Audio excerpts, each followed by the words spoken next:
Quando você tem uma cor diferente, um desenho chamando a atenção, um formato diferente, você está ajudando o cérebro a prestar atenção naquela informação.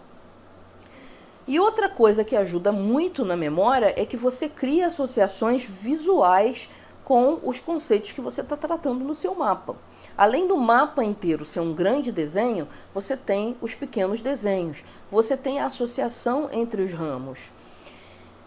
E o nosso cérebro trabalha muito no visual. Então, quando você sonha, você não sonha em texto, você não sonha em áudio, você sonha como se você estivesse vendo um filme. Então, a forma como o nosso cérebro trata a informação, ela é muito mais visual do que textual. O texto é um apoio, mas a visão de imagem, uma imagem, ela é muito rica em informação. E a gente é muito bom em capturar o que tem numa imagem. Enquanto que num texto, por exemplo, você tem que decodificar o texto. Por mais que a gente seja ótimo leitor e tal, tem uma decodificação ali. Aí você tem que imaginar, os melhores leitores fazem o quê? Eles imaginam o que está sendo dito naquele texto. É assim que a pessoa consegue entender. Porque se ela ficar no abstrato, ela não consegue entender. Nosso cérebro não trabalha com abstração. Ele trabalha com a visualização de alguma coisa concreta que tem a ver com aquela informação que está chegando. E o mapa, nesse aspecto, ajuda bastante também. Então, você pode associar várias técnicas de memorização com o mapa mental, que isso já vai te dar um ganho assim, de performance mesmo, de desempenho em memorização muito grande. Mas na própria construção você já sai com o mapa mais ou menos memorizado na cabeça, porque você raciocinou em cima daquilo, porque você coloriu, porque você teve que pensar em qual desenho que você ia fazer, como é que ia ficar a estrutura, qual cor que você ia usar. Então, todas essas atividades, elas te ajudam a memorizar mais rapidamente e mais profundamente as informações que você está tratando. E por que o mapa mental acabou sendo essa ferramenta que trabalha tão bem o raciocínio e a memória?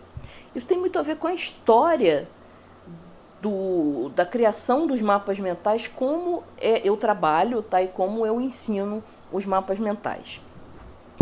Esse formato de mapa mental que eu uso, ele foi criado por um inglês chamado Tony Buzan.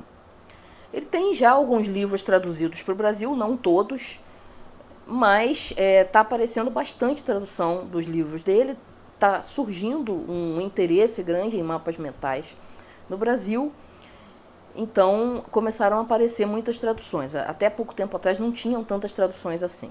Então esse é um exemplo de um livro em que o Tony Buzan introduz o conceito do mapa mental, como ele criou o mapa mental. Tem muita gente que faz diagramas que são muito parecidos com mapas mentais, mas na verdade não seguem alguns princípios. Os mais parecidos são os mapas conceituais, mas eu acho os mapas conceituais muito mais confusos do que os mapas mentais. Eu acho que, principalmente em termos de aprendizagem, o mapa mental ele dá de 10 a 0 no mapa conceitual. Mas enfim, isso é outra conversa. Vamos falar um pouco da história de como Tony Buzan criou o mapa mental. Então, ele percebeu, já como professor universitário, que as anotações lineares tradicionais elas eram extremamente ineficientes para a aprendizagem em si. Então, ele resolveu criar uma outra maneira de trabalhar. Então, inicialmente ele fazia as anotações lineares, como todo bom aluno, só que ele pegou essas anotações lineares e começou a destacar só palavras-chave, que são o quê? São conceitos importantes, aspectos interessantes de certas definições, exemplos, né? Uma palavra-chave que lembra de um determinado exemplo, que ajuda você a entender um conceito.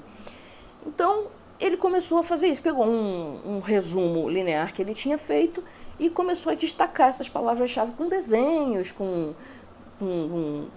caneta colorida e tal, e foi fazendo esse destaque. E depois, o que ele fez?